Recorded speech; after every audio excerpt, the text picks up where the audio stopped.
Hey guys, what's up? Jose Zavalza, your host. And in today's podcast, I want to share a special conversation that I had with a friend of mine named Edward. I drove down to Fullerton a couple weeks back and I participated in his podcast. And the conversation that I had with him was so nice and beautiful that I would just want to share it with you. He asked me questions about my childhood and how I grew up, how that affected me being a father. And that just opened up to a lot of emotion. It opened up to a lot. So I hope that at the end of it, you learn something from it, grow from it, share it, subscribe, and I'll see you on the next podcast real soon. Thanks. Welcome to another episode of Fatherhood Voices. Here today I have a special guest, and that's Jose Zavalza. And my crossings with Jose have been through my previous employer doing real estate. And we're going to go and dive into his role into entrepreneurship, running offices, having his own business, and how life looked for him, not only growing up, but also balancing entrepreneurship and raising kids. So, Jose, welcome. Thank you. Appreciate you having me here today. It's cool. I'm excited. You know, it's so funny because, we cross paths and so forth and never really have a chance to peel the layers. So this is a great opportunity to dive a little bit deeper into your story and just how you were raised, and then also how that led to you showing up as a father and then raising your children. Yeah. That's a very interesting topic for sure. There's a lot there to uncover, as far as, how, and I think a lot of people can relate to the way maybe I was raised, obviously being Hispanic. You're raised in a very, in an environment that is very almost closed off. And what I mean by that is there's not a lot of communication. In a lot of cases, especially with my parents, both parents had to work in order to make things, economically work for my sister and I. And so I was home alone a lot. And, my sister and I are 7 years apart. So for a long part of my childhood, I was alone. So I wasn't allowed to go outside because I was too small. But both parents were out working because they were working, and not to their fault. I'm sure, they would want to be there, but again, economically, there was no other choice. So for again, the first good 6-7 years of my life, I was by myself, and had friends that lived in the little apartment complex where I kind of grew up. But it was limited again because we're small, we were kids. You know what I mean? We were only limited to kind of play around that little little neighborhood. There was no playground. It was one tree in the middle of the complex, and you would slide down the stairs, and that's it. You know what I mean? Now, where did you grow up at, and where your parents from, and so forth? I grew up in. And then who is Jose? Yeah, Jose, no. And then we want to know about your current business, and also the podcast you're doing also. Cool, yeah, for sure. So I grew up in the San Fernando Valley, primarily in Silmar, San Fernando, Pacoima. My grandparents are in Pacoima. My parents are both from Mexico, so they came over, illegally, again to do something better for themselves. And my parents met at a young age. I think my dad and my mom are also 7 years apart. My mom, if I remember correctly, had me when she was 19, and my dad was 26, and it was immediately after work. A cool thing that I can mention, I'm in real estate, and I've been in real estate for probably the last 15, 17 years. And I didn't know this about my dad up until recently, but he was trying to pursue real estate. Wow. At an early age. But he couldn't because he found out that my mom was pregnant with me. And that was cool because, like I said, I didn't know where my true passion in real estate came from, or that entrepreneurial spirit. Me growing up, I saw my dad work the 40 hours plus. Sometimes it was 60 hours, again, just depending on how much work was on at the time. And he worked at night, so I was at school during the day, and he'd be at work at night, and so there wasn't too much in between, other than I know he was a real stickler on homework. He was a real stickler on homework, and I think again, not knowing then what I know now, now I appreciate he was a stickler on homework. How he approached it was maybe the wrong way, but again, I didn't know that until recently, and I think a lot of people would also resonate with the fact that, having parents that are from Mexico and coming in here to seek a better opportunity.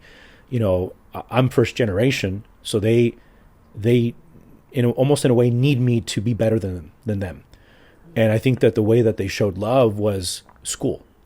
And you got to be good at school. And you got to be good at school because you won't amount to anything if you don't go to school. And I remember getting beat if I wasn't doing my homework correctly, or if my punctuation was off, if my grammar was off, if I didn't know an answer to a math equation in a 3 countdown, I would get slapped upside the head. So it taught me to be quick in thinking. At the time, obviously it was more traumatizing. I didn't want to get hit, of course, you know what I mean? So it was tough in that sense. I remember very vividly, and I just recently had this conversation with my wife that, I would get obviously punished, with el cinto, as they say, right? With the belt.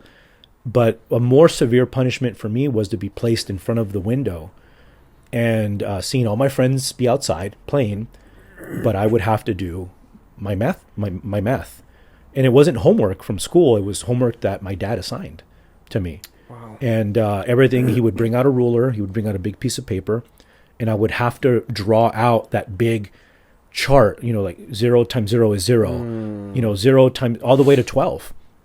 And I would have to lay it out, and the squares would have to be perfectly. I'd have a ruler, and if something was off, he'd erase it and make me do it over again. And that would take hours, and I couldn't move until that was finished. Let me ask you a question, because I'm similar to your dad in my upbringing with my kids, especially my oldest. My 2 younger ones didn't get as much, but to me, education was like the portal to success, and if you wanted to make it in this world and so forth. And it wasn't until later on, as I dived into entrepreneurship and then went on my journey, that I realized, like, oh my gosh, like, you have to let kids have their own individuality and so forth. Yeah. So how has that shaped, and I know we're going to fast forward a little bit, but just because this is such a powerful question, or such a powerful story that you've shared, knowing that your dad was a stickler for education, and I'm, definitely assuming that because he wanted, to you guys be the best that you could be, 100%, being yeah. an immigrant from another country, now Right. he's here. But how did that shape you as a father? How do you look at it as education, especially being in entrepreneurship? Because there's, to me, I've now come to realize that even though I thought education it needed to be done, I've come to realize now, as I've grown with wisdom, is that although education is the foundation, sometimes it's more just allowing your children to be and just find their own ways. So 100%. And for a long time, I was on the path to go to college. As I grew older, my parents got divorced when I was around 18, 19 years old. And so they were going through their thing. And during that time, I did a very brief 3-4 month stint at a college in Burbank called Woodbury University. And at that time, what I thought my passion was in architecture. Mm-hmm. So I went to school for architecture. Something happened there where the teachers just made me not like it. Within that area, I just knew that there was something better for me. What it was, that I didn't know. I just knew that I would always find a way to make money somehow, whether it was working, because I worked at a movie theater for a brief time. I did taxes on a brief time. So, as I grew older, the math portion of how my dad was very hard on me started to blossom more. And this is where I was appreciating the fact that although, again, as a kid was hard, the results or the byproduct started to show up for itself later. I've just always been pretty good at numbers. So, but one thing that I did learn was that education isn't for everybody, or the education system isn't for everybody. So I stopped going to school. It just wasn't for me anymore. So I had to go find work. and one job here, one job there. And I finally landed. I think it was '99. I landed at a factory in Valencia, and my mom was a little disappointed because she's like, "Oh, the comments were you're going to end up like your father at a factory." Those things. Again, I still remember the conversations or the comments, and again, I was just trying to get a foot in somewhere because I always knew deep down that I was meant for something big.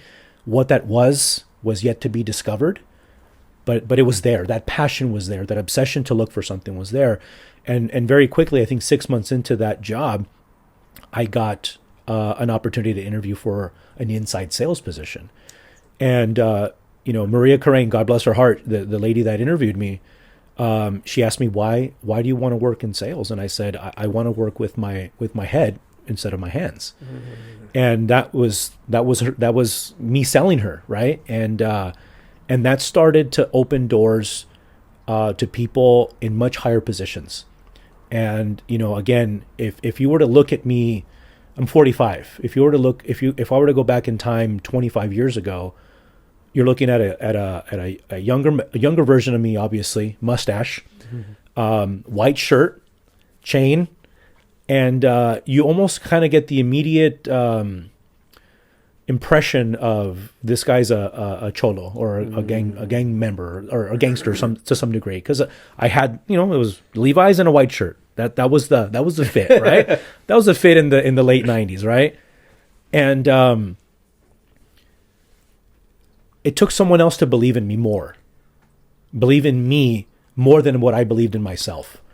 And I owe that first, thank you to a couple of big mentors at that company, which were the president and the vice president, that said, "Hey, why don't you just tag along with us?" And they would start using words that I'd never heard of, but I would look them up. What does this mean? Why are they using it this way? And again, it just kind of fed the me wanting to learn. And one of them gave me a book called "Who Moved My Cheese." And that was the very first self-help book that I read, and that changed my outlook on education. I knew that I can learn on my own by just reading.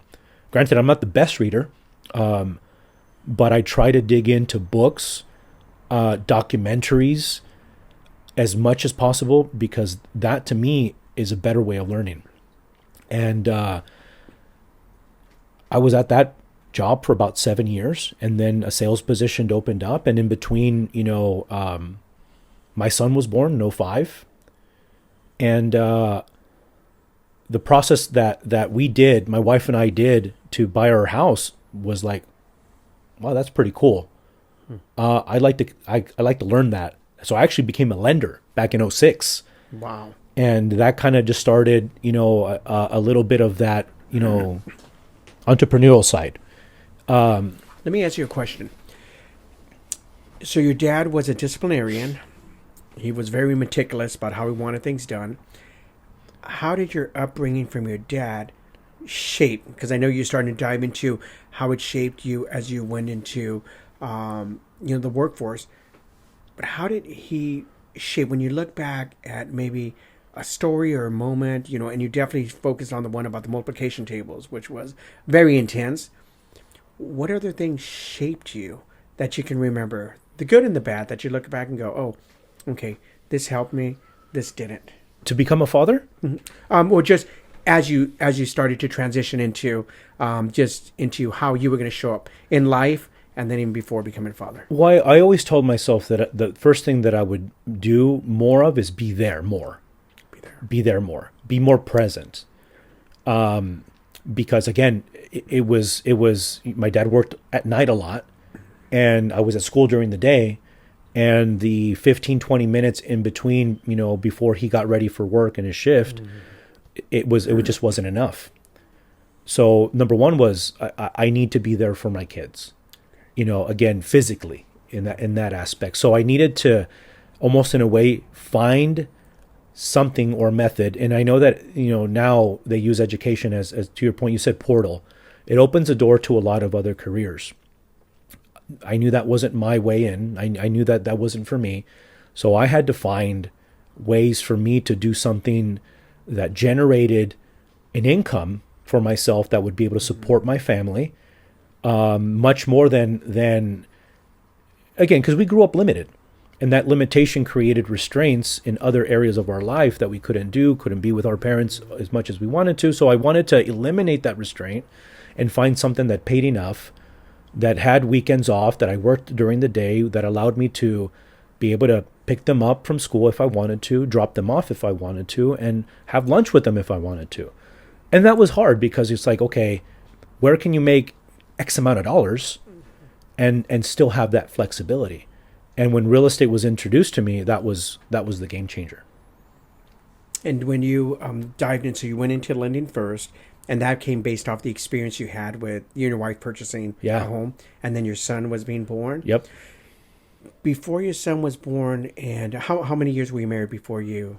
So my wife and I were married in 2003, and he was born in 2005. So about almost 2 years. Okay. Almost and 2 were years. there conversations about how you were going to show up as parents between you and your wife, or even conversations you thought about before you even met your wife that you said, man, when I'm a father, this is how I want to show up? I mean, definitely being present. I don't recall that detailed where like, this is how we're going to show up. But I do remember, again, my sister and I are 7 years apart. So when I was 18, she was 11. So she was still a kid. And during that time was very difficult for us as brother and sister, because it's almost like two generations. And my parents were getting divorced, like I said, or like I mentioned earlier. So I had a car. At that time I was dating my wife. So it was very easy for me to escape that reality. And I would go to her house and I'd see, her and her brothers, and there's four of them, my wife, her sister, and then her younger and older brother. And I would see the energy. And right away, it was the shift in energy that I loved. So I always told her, I want to have 4 kids. That was the first thing I told her. I said, when we get married, we're going to have 4 kids. Just because I love the environment, the energy. Her mom was there cooking dinner. They'd sit at the table, eat dinner. We didn't have that. My house was dark. It was, lights were off, shades are closed. Everyone is in their room. My mom wasn't even there. Like I said, they were going through the separation, so mom wasn't even there. Dinner for us was a microwave chicken dinner for the most part. So my reality, to escape that was to, go to her house, or work, because I was working at that time. So I needed to escape it. I feel bad, leaving my sister behind. I knew no better. I didn't know any better. I wasn't thinking of her at the time. It's, hey, come with me. Let's go take a drive. Let me go buy you an ice cream or something to escape. Because, like I said, we were just so, we really didn't talk. We didn't talk. And again, that's another way that I wanted to show up, was I wanted to talk to them more, which is very difficult. And even, again, my son is now going to be 19 and I have a 16-year-old daughter. It's not up until recently that I'm talking more and expressing myself more. Because even saying that you want to do it and actually doing it are two different things. You can always have an intention to do something, but if you're not doing it and the execution isn't there, then what's the point of saying it? And it's a lot of growing. It's a lot of letting go of an ego. It's a lot of, your way is not always the right way. It's a lot of that. It's a lot of, hey, you made me feel this way. That wasn't cool. And for a very, very long time, I guarded all that. If I felt a certain way, I just kept the feeling, because eventually the feeling would go away. Because again, and I don't know if I'm not making an excuse, but growing up, there was no one for me to share it with. So if there's something that I can maybe even relate how that happened, was, very young, I didn't have anybody to share it with. Have you ever had the conversation with your sister or apology on not showing up the way you wish you could have shown up? No, not maybe half-assed. Okay. If I can be honest, maybe half-assed. I've done a poor job at that too. My sister lives in the East Coast now, and she's not, around as much. And I wish she would know how much I love and appreciate her. I don't show her enough how much I love and appreciate her. And I know I should. And see, even that, is something that I'm working on from a vulnerability standpoint. It's difficult. It's easy, but it's not at the same time to show emotion, to be vulnerable, because, if I can go way back in time again, I was always made fun of being the fat kid, being the stereotypical being picked last. That was me. I was a second grader wearing size 28 pants. You know what I mean? I had to wear men's size pants and have them, cuffed or altered on the legs so they'd be almost like wider, because clothes didn't fit me. I was just a fat kid.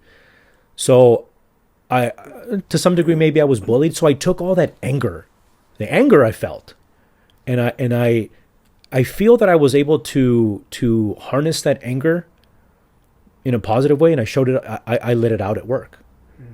And let me show you what I can do. Let me prove to everybody that said that, not going to school and not following the quote unquote American dream or the, that system. Let me show you what I can do on my own. And that's what really fueled me up until recently. And, as you started this journey of vulnerability and starting to open up, is there a moment or situation that happened that finally forced you to reflect? Or there was a choice that you made that you're like, okay, well, this isn't the way I want to show up anymore? Well, it's both, obviously, right? There's that moment of reflection, and this is where I have to thank my wife for. Because my wife knows me more than probably I know myself. And, when it came to my family, my mom, my dad, to this point, to this day, they still can't see each other in the same room. And that breaks my heart that I can't have them over for the holidays, or we all can't be together, and as they say, at least be, civil, cordial. You know what I mean? Cordial with each other. And for years, she said, well, why don't you do something about it? Why don't you initiate a conversation? Yeah, I will. Yeah, I will. Yeah, I will. And it was always, yeah, I will, because I didn't want to deal with it. Up until recently, even with what I do as a living, I'm a real estate coach. And we were having a conversation about potentially pursuing, another stream of income, if you will. And my wife very bluntly asked me, she's like, when will you be happy? When is enough? And I very quickly said, I'm happy when I'm with you guys. I'm happy when I have time. I'm happy but why can't we have more? And she's like, what's more? More of what? And that last conversation, which happened very, very recently, by the way, very recently, is what I needed to say, where I needed to take a step back and say, what does make Jose happy? And what really makes me happy is, again, spending time with my family, with her, with my kids, being present, not having that crazy schedule, because, previously to me coaching, or kind of in concurrent, I owned an office, and that office had a lot of agents, but with that came a lot of, it required a lot of time, a lot of energy. So when I would go home, I'd get home exhausted mentally. And again, which contributed to me not sharing motion, because I didn't want to, because I didn't have the energy for it. So it presented a lot of conflict at home, because I gave it all at the office and I didn't give it all at home. So when my schedule became better, which is practically in 2023, January 2023, my schedule just became a little bit more opened up, and I was able to almost like click reset on a lot of things. It allowed me to stay home more. It allowed me more freedom.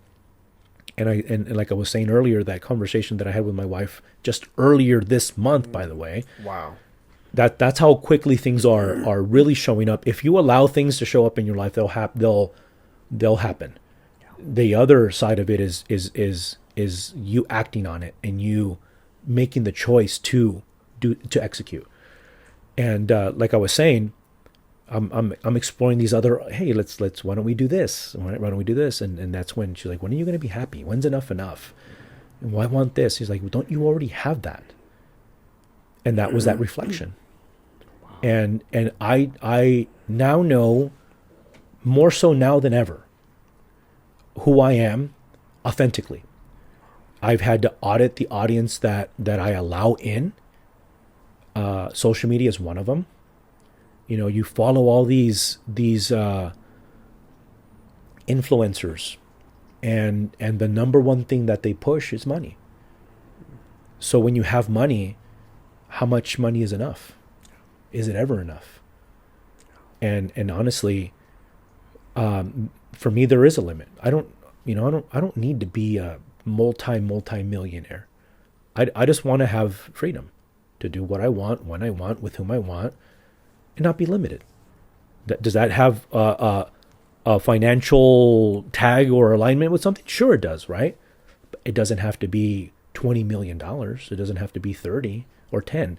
So I had to completely audit the audience that I was allowing in to feed me, because it was sending mixed emotions, mixed signals.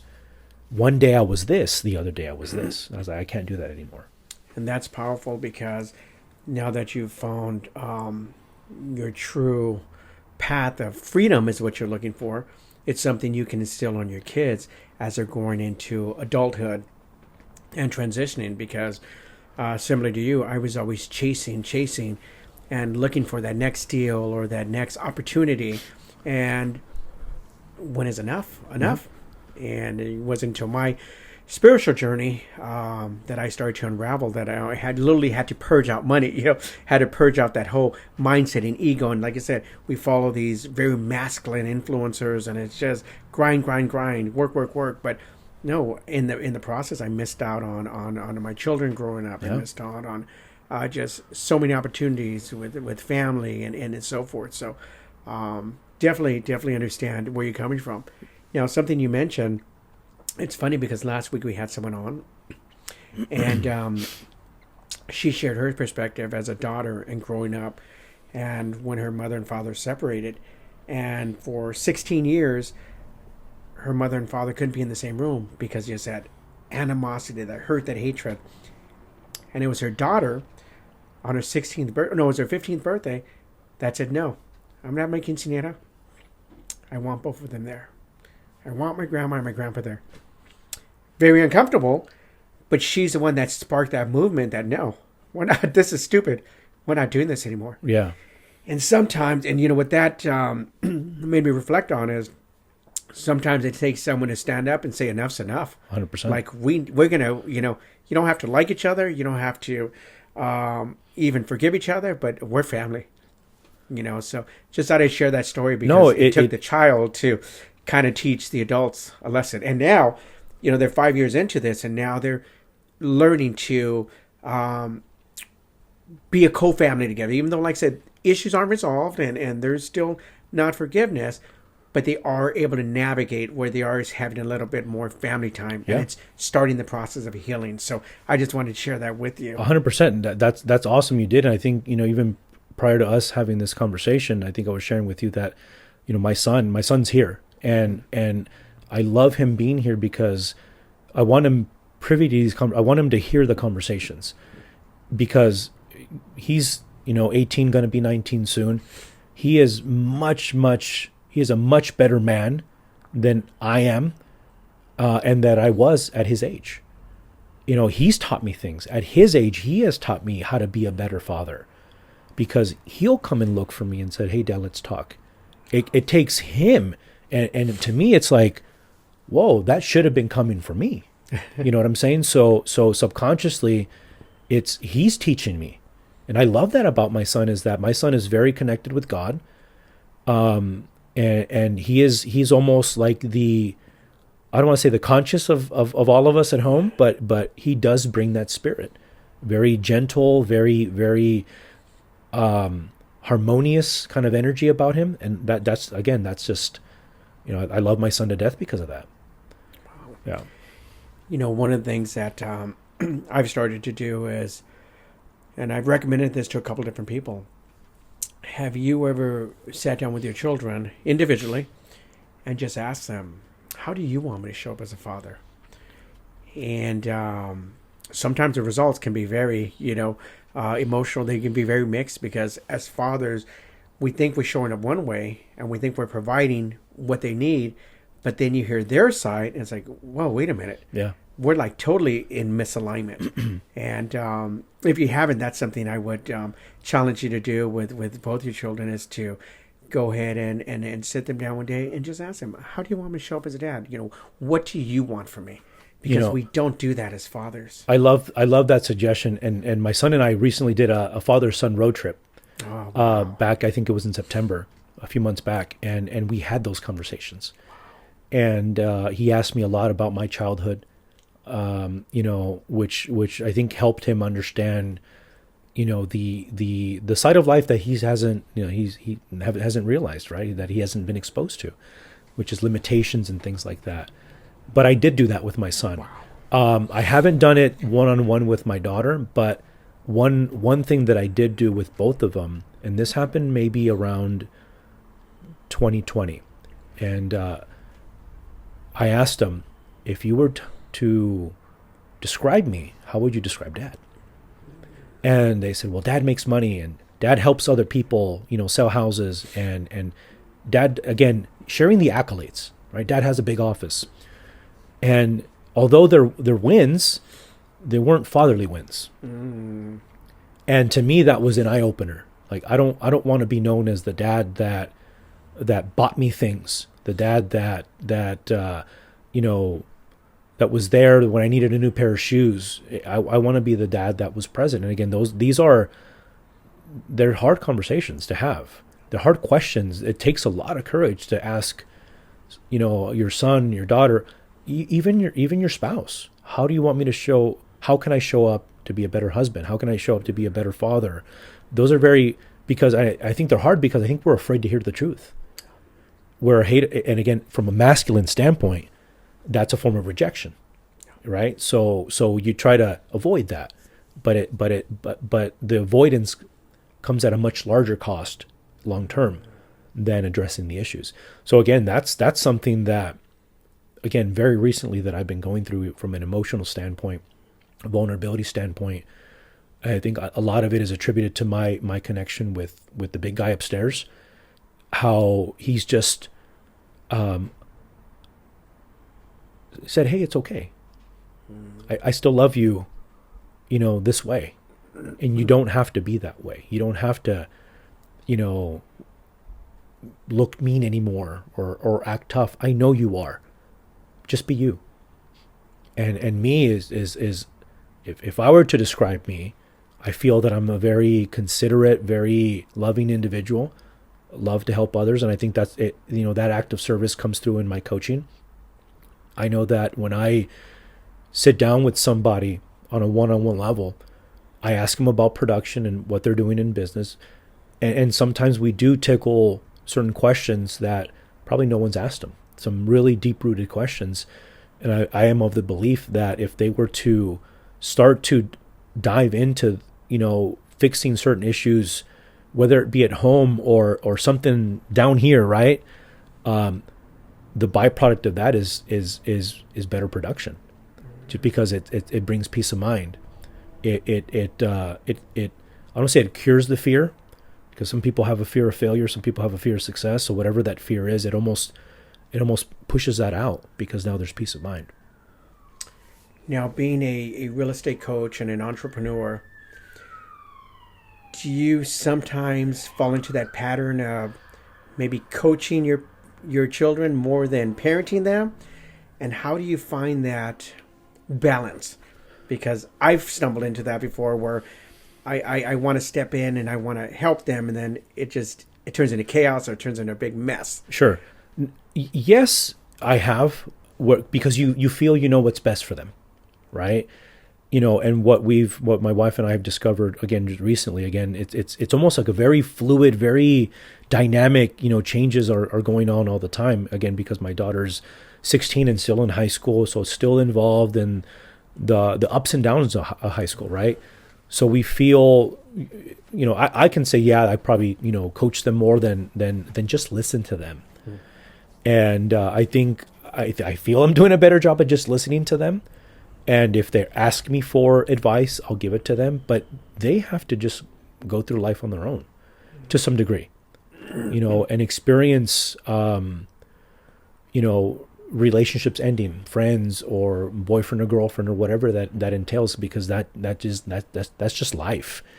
And they'll have to learn how to navigate through those emotions on their own. And I think that's where my wife plays a really, really important role in our family, is that she connects with them well from that standpoint, and is able to, again, just say, hey, it's okay to cry. If you need to cry, cry.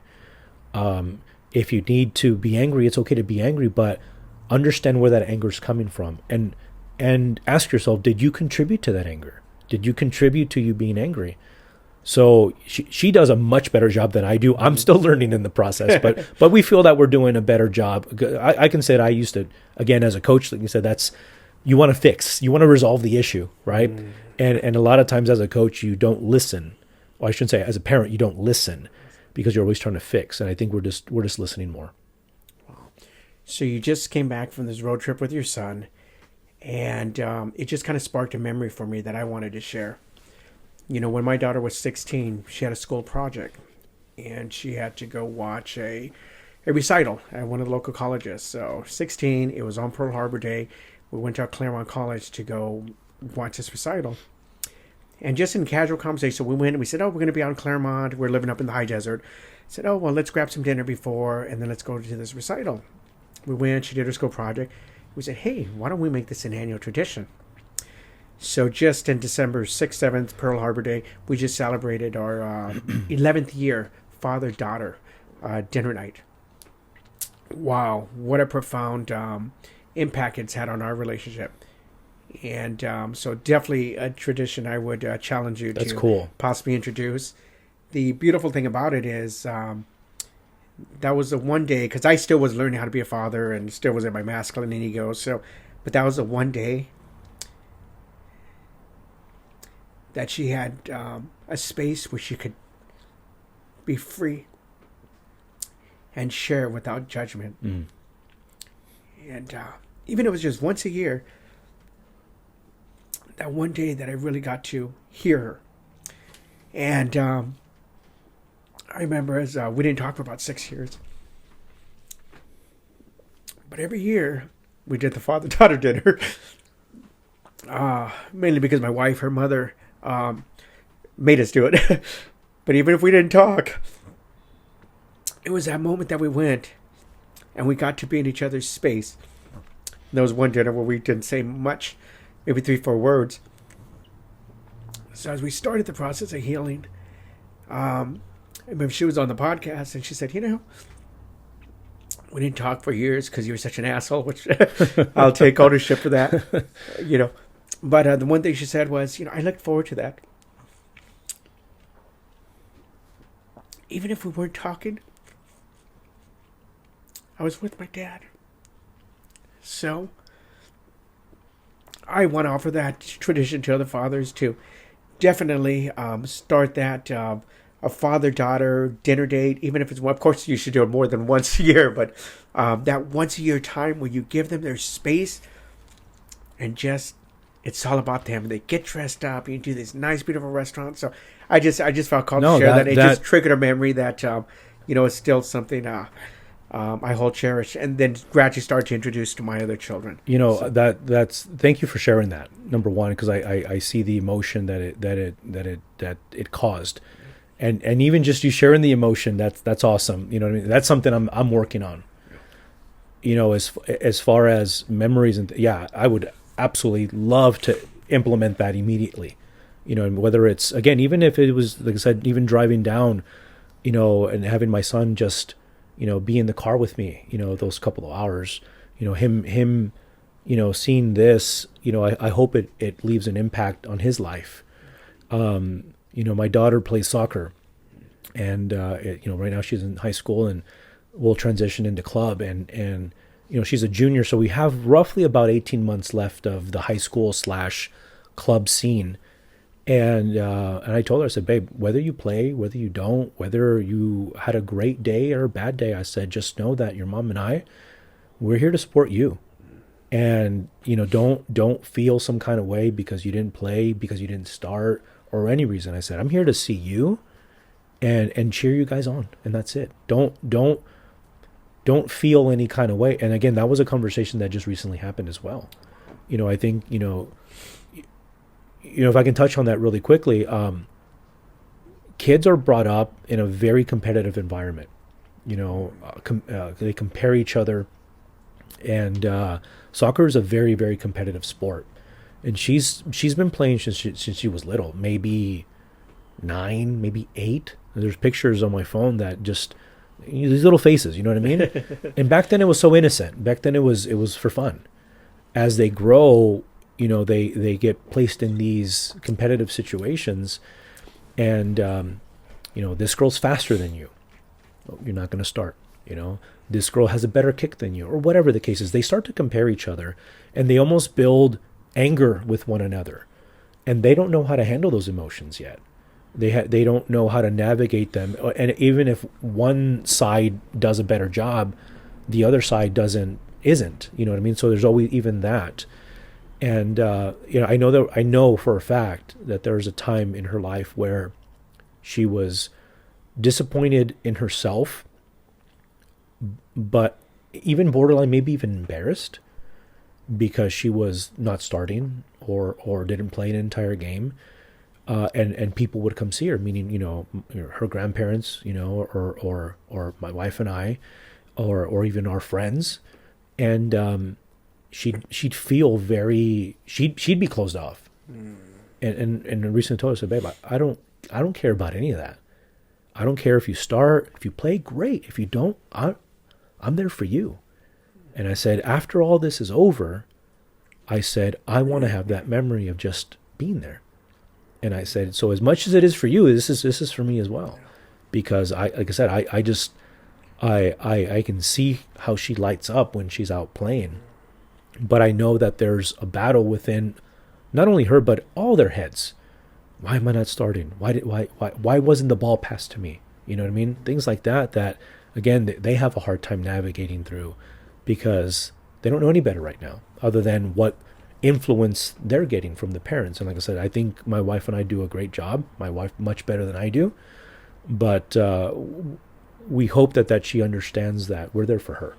And so that's one thing and that I'll always remember. But implementation of a daughter father date, a father son hangout period, and Absolutely. that's something that's going to happen, for sure.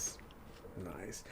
I was reading a study not too long ago, and it talked about how the time we spend on our children, 95% of our time is spent with them between the time of they're born till the time they're 20. And then once they reach 19, 20 years old, they all start their lives, friendships, families, and so forth. And it made me kind of reflect back on how much missed opportunity, how much time. And I just bring that up because I have a daughter that's 16 and you have a son that's 18. Just know that you only have a couple more years. 100%. Because then they're going to get consumed with their life, and those opportunities are going to be missed. So definitely, embrace those. And I'm glad you and your wife had the conversation of how much is too much, because I think more than anything, you're in that critical years, not only with your son, but then with your daughter, that there's not that much time left. And how you're going to show up as a father, it's going to impact how they show up with their 100%. relationships and as they go into parenthood and so forth. So just felt called to share that, 'cause No, that study was very powerful. It makes a lot of sense. And, a few months ago, I think both of them were out for a weekend with friends, or they went to a church event or something like that. And even, that relationship that my wife and I have, as a couple. She has spent, the last close to 20 years raising kids, and me in there, and in between she's had jobs, of course, and things like that, and then it was just her and I at home. It even gives us an opportunity to reconnect, and get to know, each other again, because obviously things change, likes change, and it's cool just to have those types of conversations. How can I be a better husband? How can I be a better wife? How can I show up better? And like I said, from her standpoint, the message to me was, you got to show up emotionally too. And that, again, it hits you right between the eyes, because it was something that I have not uncovered for many, many, many years, decades, for vulnerability reasons, excuses. Honestly, I mean, if you want to cut the mud, it's just BS excuses, right? It has to be done. And she made this comment. She's like, the breakthroughs in your business haven't even happened yet. So once you start to heal here, everything else will just follow suit. So yeah, I mean, like I said, even me sparking a conversation with my dad, one-on-one, and how can I be a better son? And I feel this way, during our childhood, and I don't want to have that relationship anymore. My dad's 72 now, or will be 72. My mom will be 65. Same thing with her. You know what I mean? And then obviously the goal there after that would be, all right, let's be civil.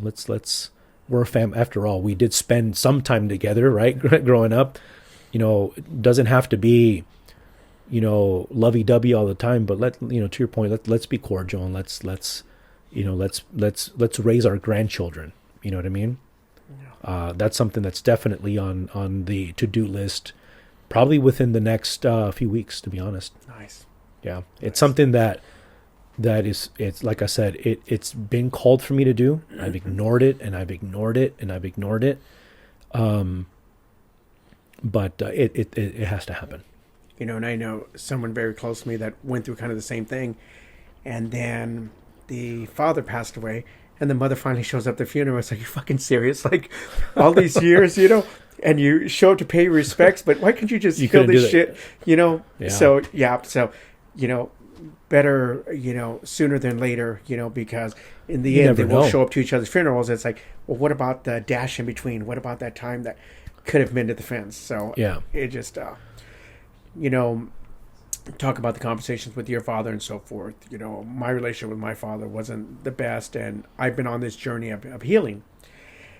And one of the things that I've done in the last couple months, which really took a lot, was really putting my foot down and having a conversation with my father about how I needed him to show up. And I wanted him to call me. Yes, it goes both ways, but I said, no, as a father, I need you to call and check up on me. I need to know that you care. So it's gotten better when now we're on this kind of schedule of trying to call each other and so forth.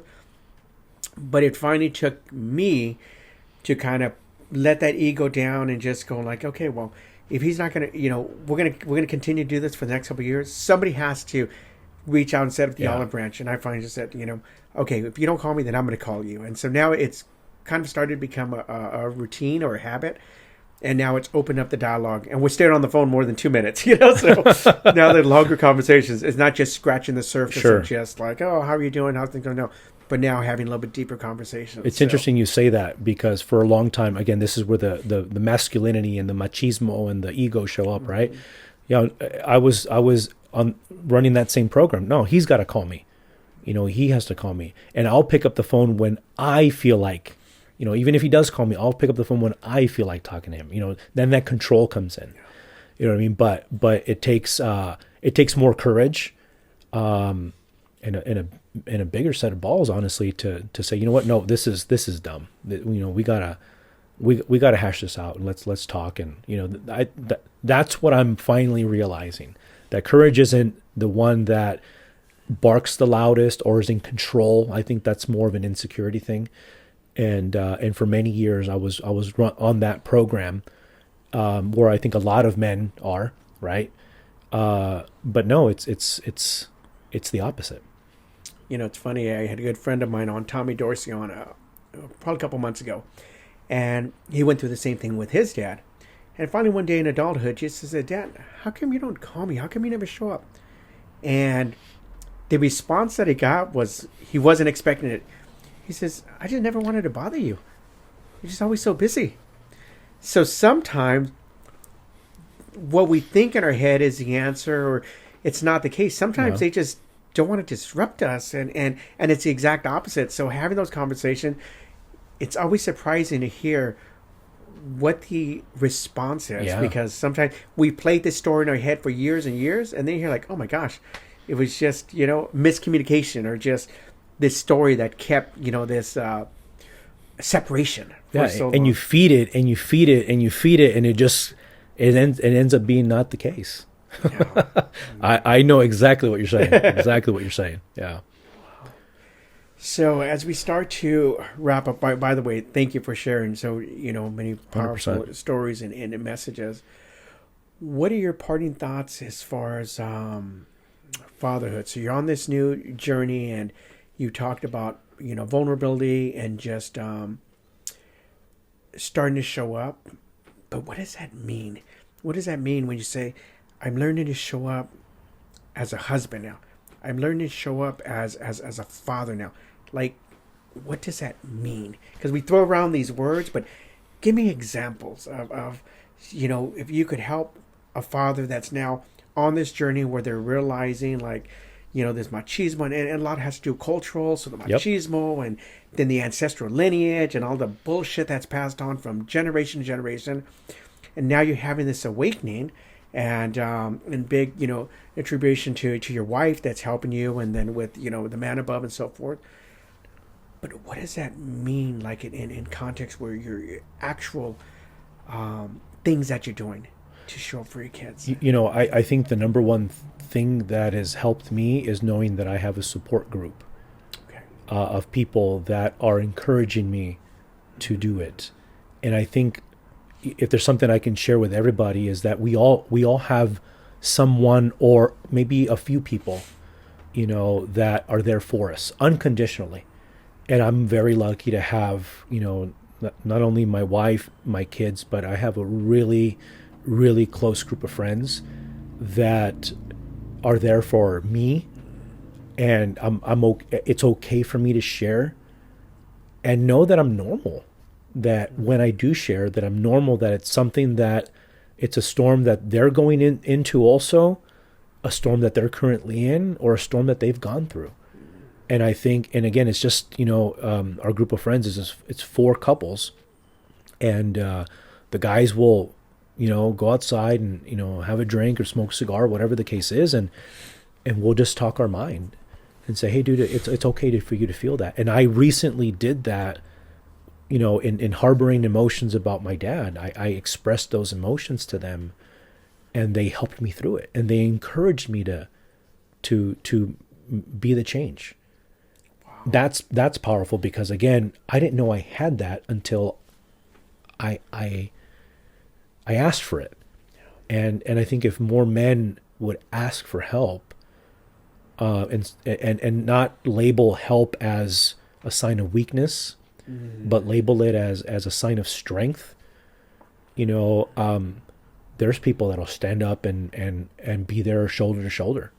And I'm lucky that I have those people there. That's powerful. You say that because what I've gone through most of my life is groups, so whether it was family, cousins, or friends, and you get together, and then the girlfriends or wives go to one side, the men do the other side, and it's the bullshit. Sports, bitching about work, complaining, talking about how the kids are fucking up their life, or et cetera, et cetera. But nobody's willing to open up and just saying, like, hey guys, like, I'm struggling here, or I need some help.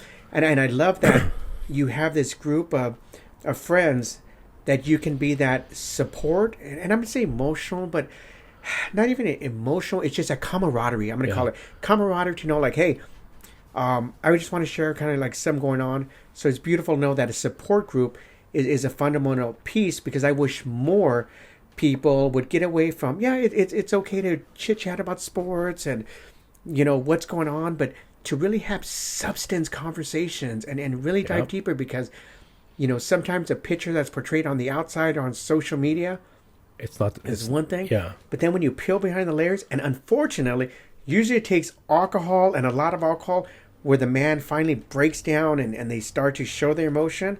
But it doesn't have to be the case. Yeah. Because when you start to peel the layers, you'll find that at the end of the day, we're all the same. We're all hurting. We're all struggling with how to be fathers, how to be husbands, or how to be boyfriends, how to be sons, how to make money financially. Yeah. And it's that vulnerability. So it's exciting to hear that the support group has been a strong foundation of your awakening. 100%. And again, we do have those one friend in particular that does show emotion a lot. And again, it almost normalizes it for me. I can only speak for myself. I can't remember the last time I cried over something very, very deep. I again labeled that as a sign of weakness. It's completely, how ignorant have I been for all these years, right? He does show emotion in that way, and it's so touching. It's so like, wow, thank you for just sharing how you feel and that emotion, because it's like helping me lower my guard, you know what I mean, to some point. But